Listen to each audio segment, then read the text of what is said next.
Bom dia aos senhores. Agradecer a presença de todos aí para mais um Brasilianas. Inicialmente uma pequena explicação sobre o projeto. O projeto ele começou já há alguns anos com o nome de Projeto Brasil. Nós tivemos 54 seminários aí que geraram apresentações, conteúdo disponibilizado na internet para um conjunto mais amplo aí de público. E começamos o Brasilianas o ano passado, daí já gravando tudo. Então o Brasilianas é como se fosse um programa que vai ser gravado, editado e colocado na internet para ampliar a discussão posteriormente. E o que está por trás desse projeto é a ideia de que o Brasil hoje ele possui grupos de conhecimento em várias áreas, grupos de excelência em várias áreas, que são minimizados pela cobertura convencional. Nós já temos aqui, na área de saúde pública, grupos que vêm desde os anos 60, aí, que tem um acervo de conhecimento fantástico, de políticas sociais, de educação, de inovação, planejamento estratégico, de gestão, dos grupos de qualidade, que são grupos que formam, digamos assim, a linha divisória entre o Brasil antigo e o novo Brasil que vem por aí. Porque são temas que estão ligados aí a questões estratégicas das mais relevantes. Mas não ganha opinião pública porque nós temos um modelo de mídia que se consolidou a partir dos anos 90, é muito baseado todo país desenvolvido, no nível do Brasil, tem três tipos de mídia convencional. Né? Você tem a mídia regional, tem a mídia sensacionalista e tem a mídia de opinião, que é o chamado quarto poder. Né? E a mídia de opinião ela tem um estilo que é diferente da mídia sensacionalista. Ela visa pegar temas relevantes, então ela tem que ser sóbria, tem que ser objetiva nas suas informações, tem que se ater em respeito aos fatos, à própria diversidade de pensamento. Mas o ponto central é que a partir da campanha de impeachment de 90, a mídia achou que podia juntar as duas coisas, ser influente e ser popular, digamos. E optou-se por um tipo de jornalismo declaratório muito baseado em escandalizações, né, de temas. Né? Então, por exemplo, se fosse cobrir aqui o seminário, eu pegar alguma declaração que essa no Brasil que é a bomba, uma coisa assim. Então esses grupos acabaram ficando muito ilhados neles próprios, aí, sem conseguir ressonância fora do seu meio. E sem essa ressonância, você não participa do jogo político e econômico. Não adianta. Já tem, sempre nessas apresentações, eu lembro alguns exemplos aí de manifestação do MST, é criminalizado. Tá? O MST não tem acesso à mídia. Tá. Mas ruralistas fizeram uma manifestação em Brasília com 4.000 pessoas, não saiu uma linha na mídia, não aconteceu nada. Então a política econômica acaba sendo pautada apenas por quem tem acesso à chamada velha mídia, né, que é o mercado financeiro. Só agora, recentemente, desde 91, não, desde o Marcílio, que você tinha meia dúzia de consultorias, departamentos econômicos que definiam a taxa de juros de uma forma muito simples. Eles definiam as expectativas de inflação, ia para a velha mídia, né, 2, 3 jornais, criava a reverberação e obrigava o Banco Central a manter taxa de juros altos ou elevar a taxa de juros. Em 2008, aí, com a economia desabando, visão dos jornais, você tinha, por exemplo, você teve aquela fase que o mundo ia acabar, mas os juros não caíam. Daí, quando chegou em dezembro de 2008, você tinha, por exemplo, a BIMAC, que 40% de queda nas encomendas não dava manchete de jornal. Então o Banco Central se baseava em outras informações para dizer que a economia estava robusta e manter taxa de juros elevada. Quer dizer, os dois maiores preços da economia, câmbio e juros, eram fixados por meia dúzia de consultorias reverberando os jornais. Com a internet esse jogo muda totalmente. Nós, já há anos a gente vem dizendo que acabou o monopólio da informação pela mídia. O monopólio da notícia, melhor dizendo. A informação está disponível. Então, digamos, as discussões hoje, elas têm que ser abertas, têm que vir para a internet. Nós conseguimos com o Projeto Brasil, lá atrás, trazer temas que, inclusive, foram assimilados depois pela mídia e que não faziam parte da agenda, coisa como defesa, a questão de tecnologia de defesa, por exemplo. todas as suas implicações, com toda a sua importância. Mesmo a parte nuclear, eu lembro a primeira vez que nós fizemos na TV Cultura uma série nuclear, um âncora veio preocupado sobre o submarino nuclear. Um âncora bem informado, ele veio preocupado sobre até o galera que distinguiu ele. Não podemos estimular aí a corrida armamentista. Mas como corrida armamentista? Não, sobre o submarino nuclear. Então, para tentar explicar que uma coisa é propulsão, outra coisa é explosão, mas você vê, em pessoas bem informadas, né? Então, com o Brasilianas, o que nós estamos fazendo é o seguinte: todo esse material é gravado, com as apresentações, e é disponibilizado no portal Brasilianas. A partir do fevereiro, mais ou menos, do ano que vem, a gente vai consolidar um conjunto de comunidades de discussão para cada um dos temas. Nós já estamos fechando com o Governo Brasil Competitivo para discutir a questão de gestão e qualidade. Estamos conversando com a CNI e com o Ministério de Ciência e Tecnologia para uma rede social de inovação. Estamos conversando com a Frente Nacional dos Prefeitos para uma rede social sobre problemas metropolitanos, que são um grande desafio. E daí o papel jornalístico, ele muda, ele fica mais nobre, digamos assim. Porque você tem que ter o desafio de pegar o tema complexo e transformar numa matéria jornalística que seja compreensível pelo público leigo. Mas você não é mais o dono da informação. O que é o dono da informação? Eu chegar aqui, cobrir o seminário, escrever uma matéria com um conjunto, selecionar o que eu acho relevante, o que eu não acho jogo fora, posso dar enfoque errado, quem vai saber sou só eu e a fonte. Porque a informação, você não tem interação. E quando você vem para a internet, digamos, você tem todo, o copião está lá, as informações estão lá. Então o papel do jornalista é muito mais, vai ser muito mais rigoroso, ele não é mais dono da notícia e da informação. Então ele vai fazer a matéria, se a matéria não estiver condizente com aquele conteúdo, o leitor vai chegar e vai corrigi-lo. Então é um outro patamar. E cada grupo que quiser relevância nesse novo país que está vindo pela frente, que é muito mais complexo. Hoje nós temos a complexidade de uma economia desenvolvida. O Brasil completou o ciclo.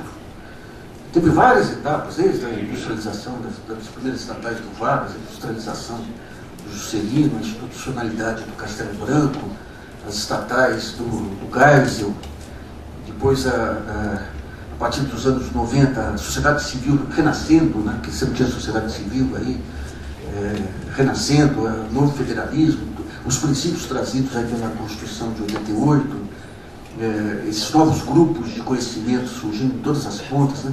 Então hoje é um país complexo. Isso aí, aliás, me traz uma enorme admiração sobre os brasileiros dos anos 50, que tinham um tabuleirinho de xadrez aí com 4 pecinhas lá e jogavam bem xadrez, né?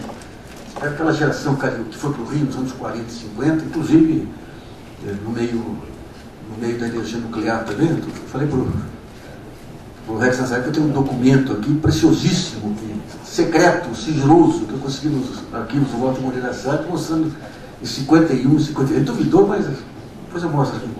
Em 51, 52, a Embaixada Brasileira contratando um técnico que participou lá de Los Alamos, não, que fez um baita levantamento sobre as instituições brasileiras que poderiam estar serem coordenadas para geração de energia nuclear.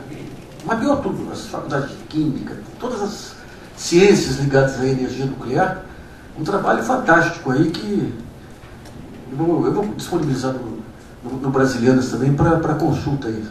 Um trabalho aí de umas 40 páginas, assim, mapeando todos os setores que poderiam ser agrupados, digamos, num esforço conjunto de desenvolvimento da energia nuclear. Ele ainda não falava do Goldenberg, da água pesada, não, mas o Goldenberg ainda não era, né? Porque depois teve toda aquela discussão da SBPC, né?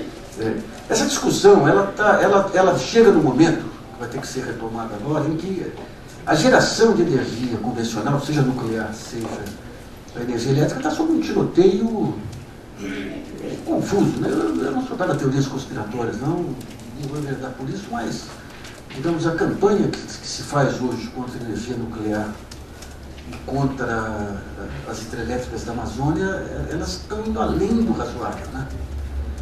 É gozado, saiu agora um vídeo de atores globais, todos com rádios cientistas aí, falando de Belo Monte, falando... É tudo em cima de alguns bordões, até é curioso porque hoje eu tinha conversado com algumas colegas lá na TV Brasil, que elas tinham a mesma opinião sobre Belo Monte que foi expressa nesse vídeo que saiu agora. O que significa que nas redes sociais já tem uma campanha articulada aí em cima de alguns bordões. Né? E são bordões confusos, até num debate que nós fizemos, gravamos aí, até com um professor crítico de Belo Monte, mais o presidente lá da companhia, da energia, mais o Tomalski. É curiosa a maneira como se critica, porque se critica nas duas pontas. Primeiro se critica por não ter cuidados ambientais, aí faz toda aquela crítica. Depois se critica por não ter eficiência energética. Não ter 100% de eficiência energética. Por que nos tem eficiência energética? Por conta dos cuidados ambientais. Você não fez um lado maior por conta dos cuidados ambientais. Você teve um custo maior lá por conta dos cuidados ambientais. Você teve uma preocupação em compatibilizar meio ambiente e produção de energia que encareceu o projeto que tem o seu custo. Então a discussão é outra. Teve cuidado ambiental? Teve. Teve um custo esse cuidado ambiental? Teve. Então vamos analisar se essas contrapartidas ambientais são eficientes ou não. Mas essa campanha desse vídeo da Globo esconde todos esses aspectos. Né? E daí levantam fantasias, né, que tem energia eólica, que pode substituir tudo, também que era um argumento brandido por esses colegas lá. Né? A energia nuclear está no bojo dessa questão. Né? E traz esse adicional de se considerar que visa a bomba, sempre a bomba. Né? Então, todas as contrapartidas tecnológicas, nós já fizemos alguns seminários com o Cláudio do IPEI, mostrando os desdobramentos em área médica, em área energética. Tudo isso aí precisa de um longo trabalho didático aí, que não se conseguia chegar a esse trabalho didático porque não conseguia entrar na mídia. Em parte pela dose de preconceitos que se é o tema, em parte porque é tema complexo. E tema complexo não adianta. Tema complexo, a mídia ela abriu mão. Né? Quando veio a internet, você tentava achar que... Nós tivemos algumas discussões na Folha, eu achava o seguinte, a internet ela traz aquele conjunto, aquela toada de informações, então o papel do jornal é consolidar e dar análise. Né? Mas o papel dos jornais foi tentar seguir a competição da internet. Né? Então, em vez das análises, passou a trazer notícias curtas também, notícias que fossem de fácil assimilação para competir com a internet. Agora, recentemente, o Estadão fez uma reforma privilegiando, digamos, artigos assim, mais analíticos. Né? Então, o desafio... E a internet, ela permite um conjunto de fatores jornalísticos que não tem jeito com o papel. Não estou dizendo que os jornais vão desaparecer, estou dizendo que o papel vai desaparecer. O jornal de papel vai desaparecer. Esses jornais viram para a internet. Porque na internet você tem todo tipo de possibilidades. Você pode fazer a matéria curta aí, resumida, e a partir de um link para uma matéria mais graúda, depois a partir do link, os trabalhos que fundamentam aquela matéria, e daí você abre espaço para as discussões, onde os leitores podem agregar informação, questionar. E o grande desafio nosso aí no fundo, a internet também permite uma grande polarização aí de opiniões. Né? E o grande desafio que eu vejo pela frente é você criar centros de discussão que privilegiem aí a tolerância, que privilegia o contraditório, que você possa apresentar para o leitor todos os ângulos de uma questão. Você pode até concluir. O jornalista tem o direito de ter a sua opinião e concluir.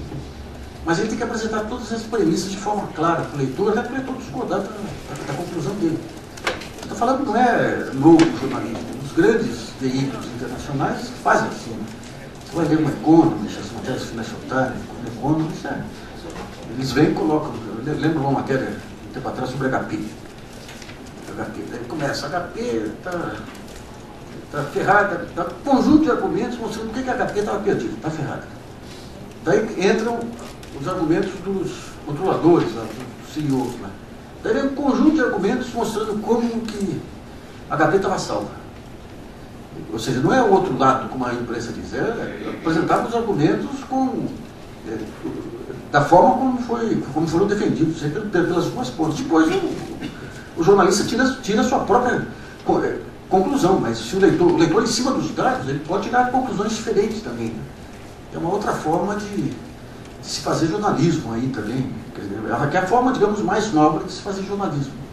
Então, o desafio, esse seminário vai ser colocado na internet, com os trabalhos, os vídeos e tudo mais, e depois vai ser criada essa comunidade, que a gente espera contar com os artigos e documentos e entrevistas com os senhores para poder aprofundar esse debate, sempre tendo em conta que nós estamos, talvez, com essa crise internacional, com a maior janela de oportunidade que esse país já teve. O Brasil, em outras crises, ele teve grandes janelas de oportunidade que ele jogou fora, inclusive em 94. Em 94 você tinha multinacionais aí mudando estratégias, com fornecedores globais, definindo alguns países para serem o centro aí de montagem. Todo o Brasil era um deles. Porque com o Plano Real você teve milhões de pessoas que vieram aí para o mercado de consumo. E os erros do câmbio e juros lá mataram essa oportunidade. Levamos 15 anos aí para poder recriar um mercado de consumo que podia ter sido criado lá atrás. E ficamos 15 anos aí com os 2 mandatos do Fernando Henrique, os 2 mandatos de Lula, e até agora ainda com taxas de juros que exauriram todo o recurso público aí que poderia ter sido investido em tantas áreas aí relevantes. Hoje já tem esse consenso sobre a importância de se voltar para a economia real. Essa crise internacional vai fazer o que ocorreu nos anos 30 também. Todo esse capital, grande capital brasileiro, que existe, essa poupança existe. Essa história que não existe é conversa de economista de mercado. Toda essa poupança que hoje vai para um mercado e para outro, que se globalizou, com a crise internacional, ela vai buscar o porto seguro da economia real. Na economia real nós temos para oferecer, que é mercado de consumo aí, grandes obras de infraestrutura. Então os gargalos que são apresentados como impedimentos ao crescimento brasileiro, no fundo, são os grandes pontos de oportunidade. Aqui a visão que se tem, a falta de objetividade dessa análise financista sobre a economia é fantástica, né? Você, para desenvolver, o ponto principal que você tem para desenvolver é ter um mercado. O que é o gargalo? O gargalo é um mercado não atendido. Se é um mercado não atendido, já tem a demanda. Se tem a demanda, é fácil viabilizar a oferta. Você monta um plano de negócio, você já tem a clientela, você já tem o faturamento, seja uma estrada, uma ferrovia lá do Centro-Oeste, seja uma estrada, lá, um saneamento. Então a demanda já tem.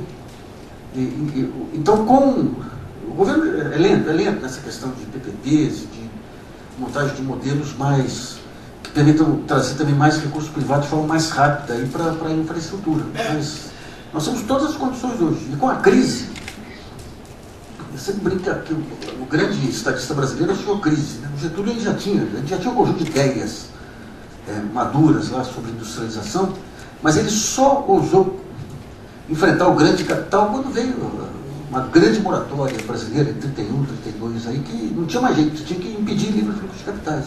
E esses capitais vieram para onde? Vieram para a atividade econômica real. O dinheiro dos fazendeiros ajudou o processo de substituição de importações aqui, seja implantando indústria, seja indo para o sistema bancário, que levou para financiar as novas atividades, né? Hoje nós temos esse capital, temos um mercado de capitais fantástico. O velho Inácio Rangel, nos anos 60, ele dizia que o grande ponto que o Brasil tinha a ter era estimular o mercado de capitais e acumulação na mão de grandes grupos que permitissem alavancar grandes projetos. Daqui esses 15 anos pararam o crescimento brasileiro durante tanto tempo assim, mas geraram uma massa de capitais que agora precisa ser reciclado, né? Então é nesse contexto que a gente vai discutir a questão da energia nuclear, a questão da matriz energética, o ponto atual que estão os projetos e as discussões, e para isso contamos aí e agradecemos a presença aí de tantos palestrantes aí, ilustres, para trazer o seu conhecimento aqui.